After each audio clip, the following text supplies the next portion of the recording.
California is such an incredible place that I really wanted to get to know for many reasons. I wanted to know a place in my imagination.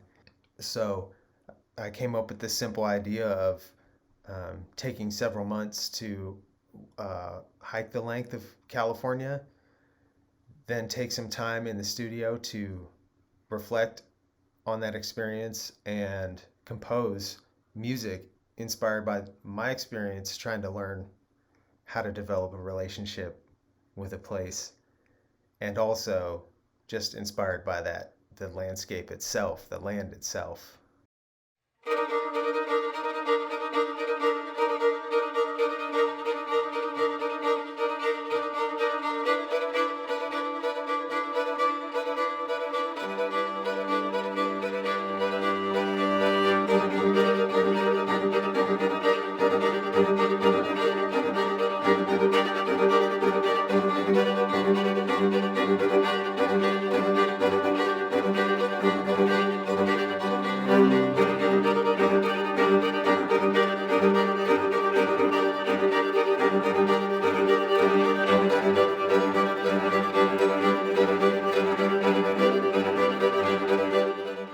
For me, that is the quintessential Max style. When I hear these grooves, that it really makes me think of his music, and I think it's a lot of fun.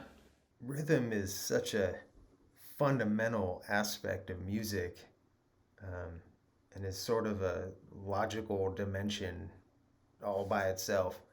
Um, and it's just it I find it endlessly charming how just cadence, repetition, and variation of a sound, um, regardless of pitch or texture, um, can make something sound like it makes sense, sounds good. If a well done rhythm makes music make sense, um, that seems like a truism.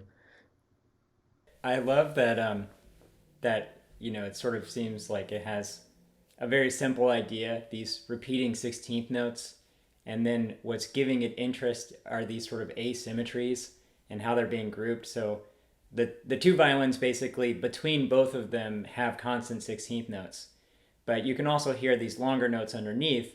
So when one of the violinists plays the 16th notes, the other one is playing a longer note, and then vice versa. So you have this perpetual um, 16th pattern going on, but you also have this perpetual, like, underneath sort of pedal or accent happening for every grouping of the 16th notes. And then on top of that, you do the same type of like pedaling thing with the viola and cello, but they're mirroring the pedaling that's happening in the violins. So in a way, it's like a very simple idea, repeated 16th notes in these pedals, but you color it with all those different instruments at the same time. So, like you said, the rhythm is the really interesting part. Like the harmony's not shifting very frequently. Maybe it does it like twice in the whole opening or something like that.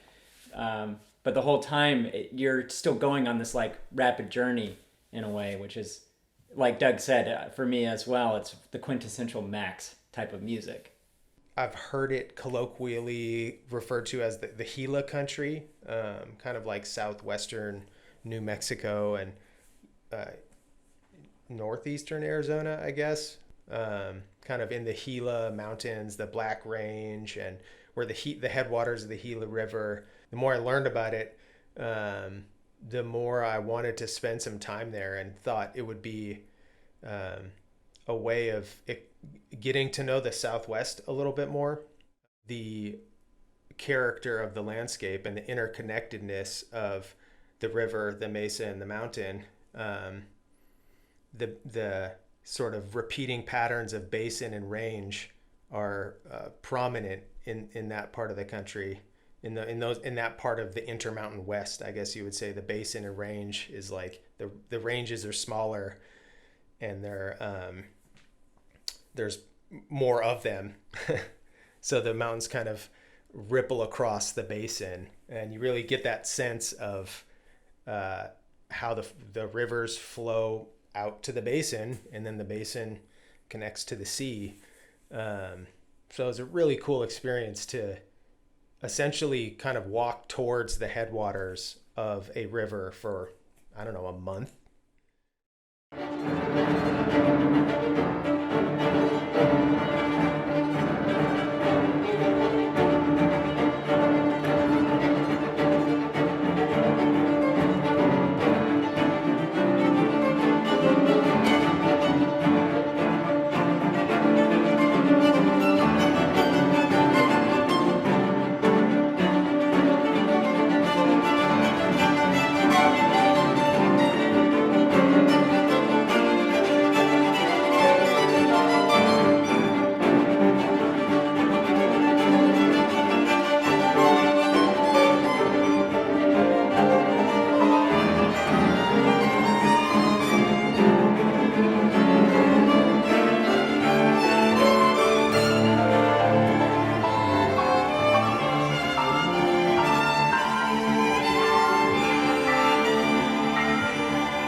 What I love about this section is you have the Max groove, but it's more of an underlying feature, I think, rather than the prominent feature like we heard in California Crest.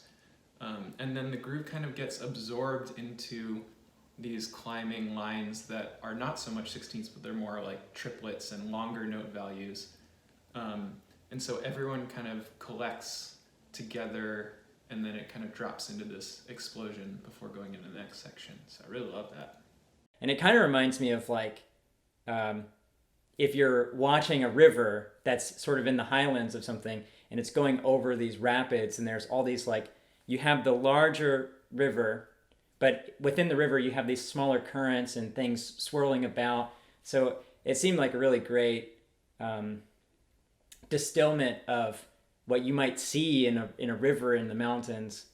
That's so cool to me, because what I was trying to go for with that, the sort of final approach, I guess you might say, to the crest of the headwaters, which again, I had my experience. I'm not an expert, but like to me, it seemed like the crest, there was just this big basin that kind of curved upwards into the Black Range in southwestern New Mexico. And it's just all these drainages and mesas that sort of move almost kind of like a fan, or sort of spread out like a fan from the crest of the range. The inspiration for the piece is kind of all over the place, actually.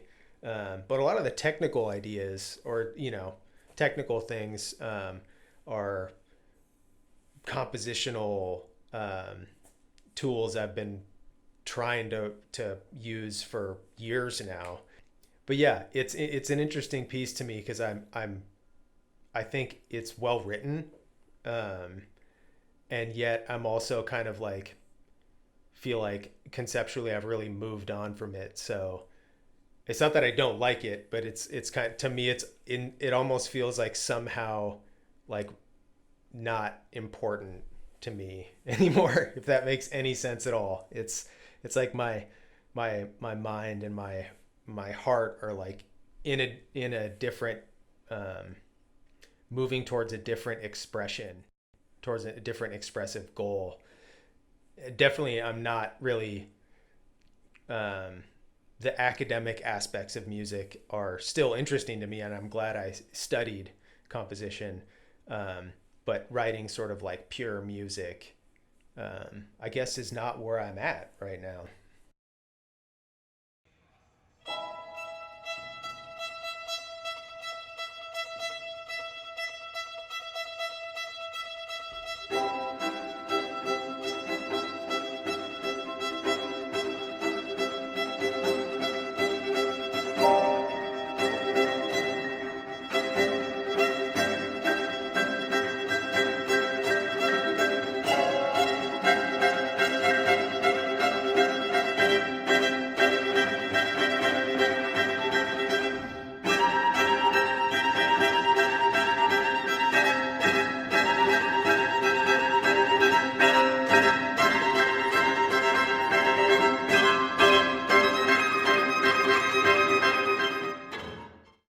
I took a MIDI rendition of that same movement and combined it with this original track that was an inspiration for me in the composition of Coyote Plan.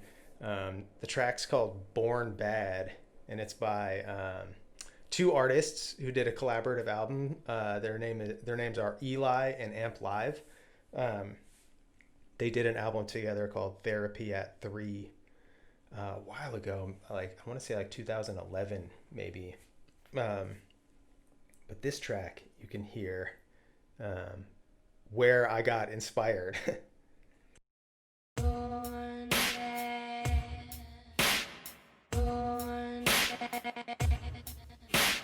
What you got to say for yourself? You rhyme with no style, you rhyme with no step. The time is on short, the mind is on milk. Getting rolled with the dice, the 7-11. Need too much under a spice rack with Mac on strong. Hit the valves right, you trick the microphone. You pick the wrong night to play these fight song. Cause I fight to the death of the things that I love. Take off the kid glove. Don't need too much time to make a point known. Don't need a joint to get in the zone. Cause the zone is a permanent universal black hole in my backbone. I got the vaccine for biting assholes and cruise Vaseline and hot Tabasco. Nasty motherfucker when I wanna be. I make a wanna be something else besides a wanna be rapper. Dash, get out the way, cause I'm a motherfucking natural disaster. Plastic, whack crackers for back tax. I'm a summer gas, and I got a casket. To get your money falling, hauling up the white trash. And the black bag with the can of black, put the bracks in the master. Buddy, pipe, body, some of my motherfuckers.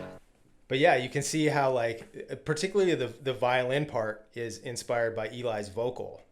You can the contour of it's I'm kind of his flow is just incredible to me. He's definitely just I find him to be just an incredible lyricist and MC.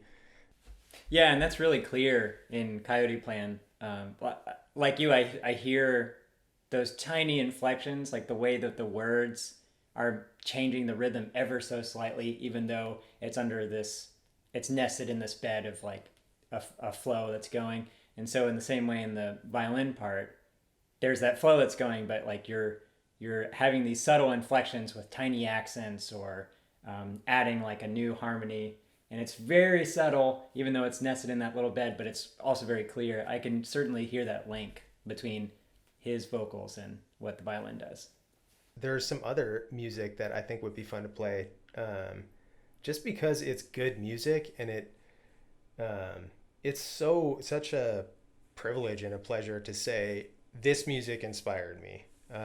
This is, this is who I wanted to be as good as, if possible. You know what I mean? So one piece that I studied in school a bit with one of my composition teachers, a guy named Dan Becker, wonderful teacher, really asked a lot of good questions as a teacher, asked good questions of his students. But he shared this piece with me by Michael Gordon and a group called Icebreaker. It's called Yo Shakespeare, which I think is one of Michael Gordon's early pieces.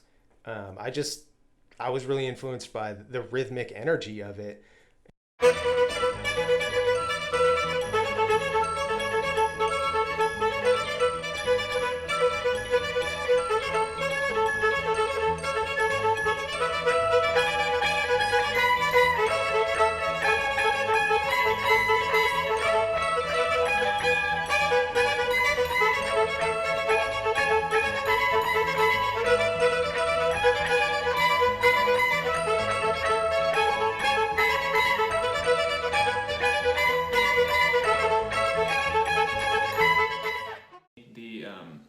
String pattern, or that pattern of like 16th notes kind of leaping up to a note and then back down, and then the triplet or like slower feeling on top as a different voice in the texture, like that really reminds me of what we heard in the Gila.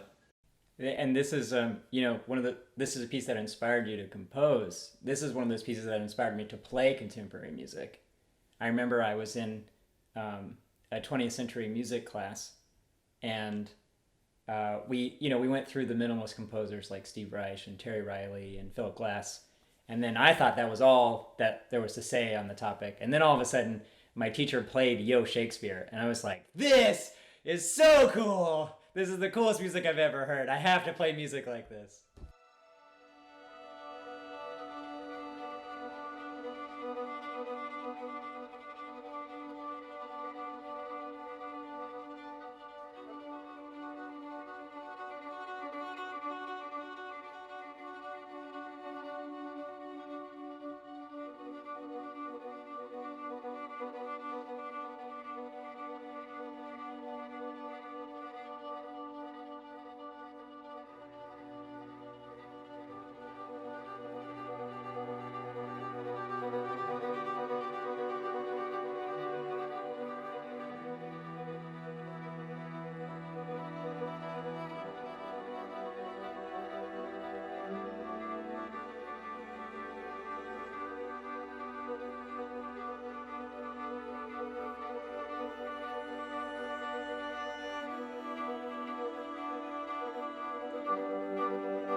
This is one of the most beautiful sections that in Max's music. When we first played this piece, I remember just being really captivated. And I had this part in my head for days. And it seems adjacent to that groove that you were setting up in the other pieces earlier. Like there's the constant 16th notes, and there's these pedals. Like you hear the cello come in with that super long note, the viola comes in with that super long note, and the harmonic motion in the violins is also very slow. But one thing that's different, I think, and what really makes it feel very in this like stasis, like you're floating, is the like form, the way that things are sort of accented is much broader. Like there's a swell in the violins, like an inhalation, exhalation type thing. What I was going for in that moment musically was kind of where the Sky Island reaches its crest and sort of settles on that crest, which is why the music sort of stays within a range and is harmonically continuous. But that's really cool to hear you talk about how the like the rhythmic period is longer, because that's what it is. What I wanted to express was that when you do finally get up on the crest of a Sky Island, it's usually more open, more rolling, more continuous, less steep, broader.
In my mind, there's kind of like two analogies or perhaps metaphors that I'm trying to express or trying to recreate in the music, I guess. But like the harmonic connectivity, the harmonic stability of the piece sort of suggests the kind of unity of the river, the connectedness of the river. Whereas that movement happening with those natural harmonic ostinatos, just kind of the more active music, that sort of suggests the movement that is also fundamental to the river. This music reminds me of Yo Shakespeare, what we heard earlier, where everyone's playing polyrhythm with each other. It's like a bunch of different grooves happening at different speeds, and they're all playing on top of each other. And you can sort of hear this third rhythm kind of pop up as those play against each other. Um, it's like a type of rhythmic counterpoint, with each person being in their own groove. And there's imitation of some other part, but happening in their own tempo. This will be the third movement of Coyote Plan in the Passacaglia section. And for those who aren't familiar, this is all about the bass line repeating, going in a loop. And then I think where you really hear the stasis is that bass line repeating, but then you also have on top the piano texture, just sort of these flutters that are really beautiful. So here's some Coyote Plan.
For me, this evokes the feeling of climbing up the most challenging mountain you've ever climbed up, and then you're like getting to that last stretch where it's like I'm about to make it, and then you get there, and it's just absolute euphoria.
Like, I thought it would be cool to, um, almost kind of filter through the overtone series down, so to speak, towards the fundamental, from some of the higher frequencies, kind of in the way that the sun would emerge more gently and with a little bit more atmospheric texture, and then when it's directly overhead, it's basically just direct sun.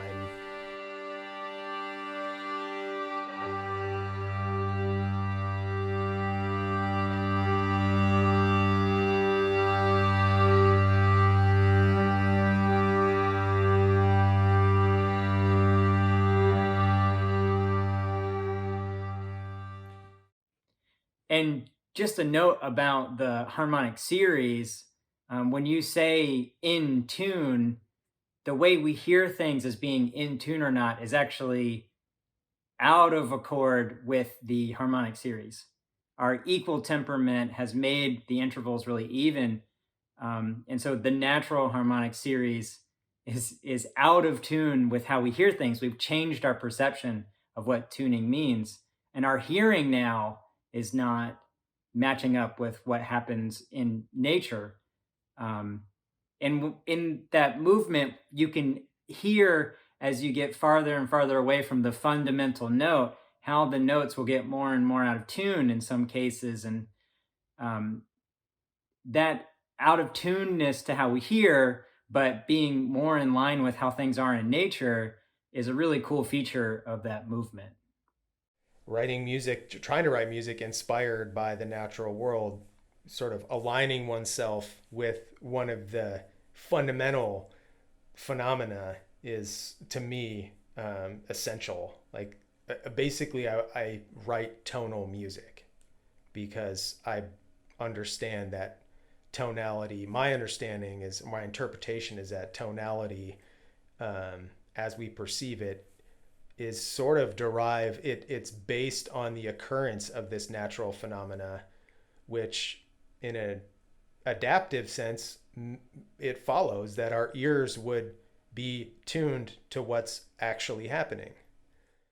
This makes me think about how in piano and keyboard and synthesizers, in pop music, we are sort of controlling the pitch to make it sound really perfect, but we're actually kind of ruining it in a sense because we're getting disconnected from that overtone series.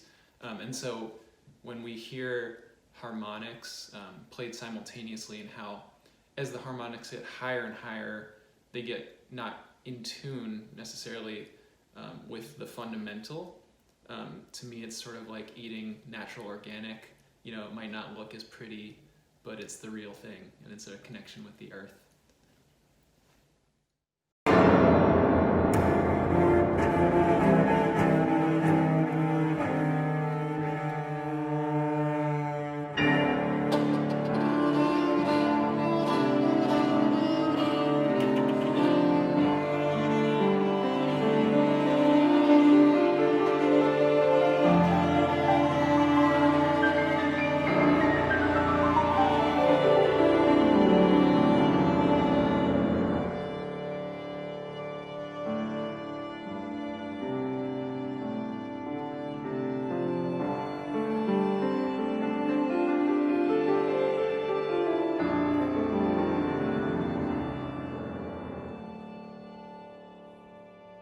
What's really cool to me about what the piano is playing in the harmonic bed is it sounds like the piano is kind of spelling out a pentatonic scale.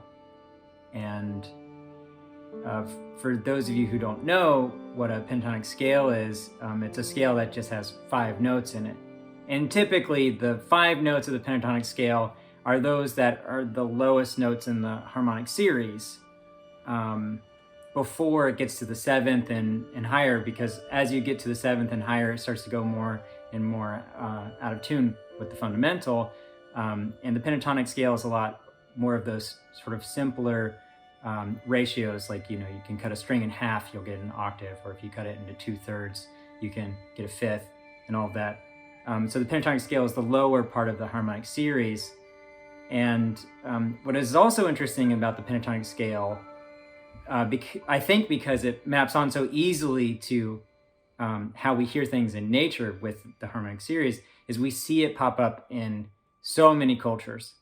Regardless of how the culture thinks about scales or what notes mean to listeners in that community, or what the music means for certain rituals or times of day or experiences or feelings or any other type of role you could think music could play in the culture, we see the pentatonic scale pop up all over the place. And so spelling out this pentatonic scale in the piano part of the harmonic bed feels like it's really evoking something very natural that it seems to me like every culture on the planet has discovered as well and made it a part of their music. What I was trying to express here were the dry, flowing foothills on the rain shadow side of the mountains.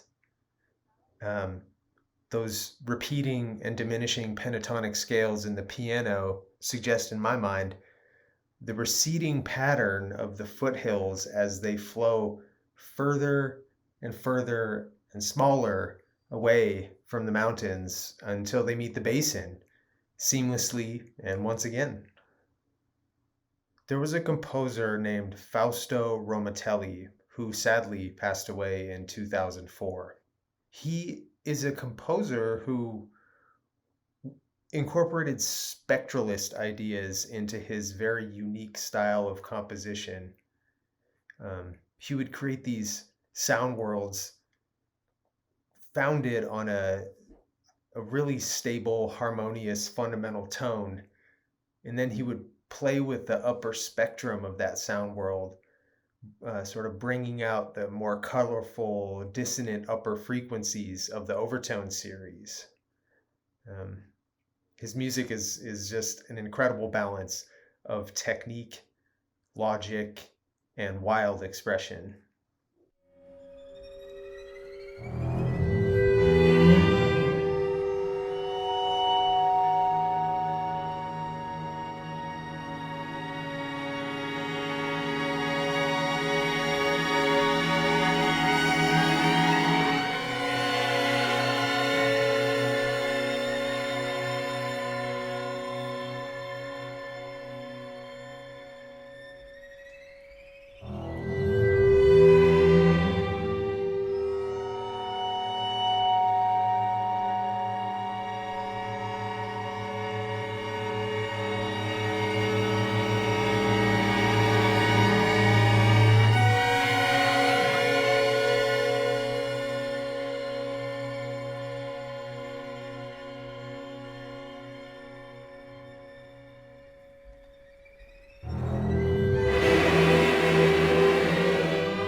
I wish I wrote that. I don't know what to say. I mean, I just find his music to be beautiful, but it's also I am like encouraged by the sensibility of tone, of tonality, and I'm sort of fascinated by how in Romatelli's music he gets in and out of these tonal zones.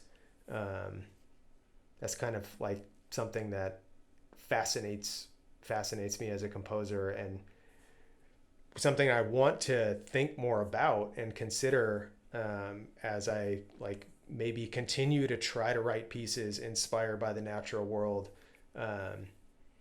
It could be something that would be worth like maybe taking a deeper dive on, you know, like the piece from California Crest, the second movement, that's the drone movement.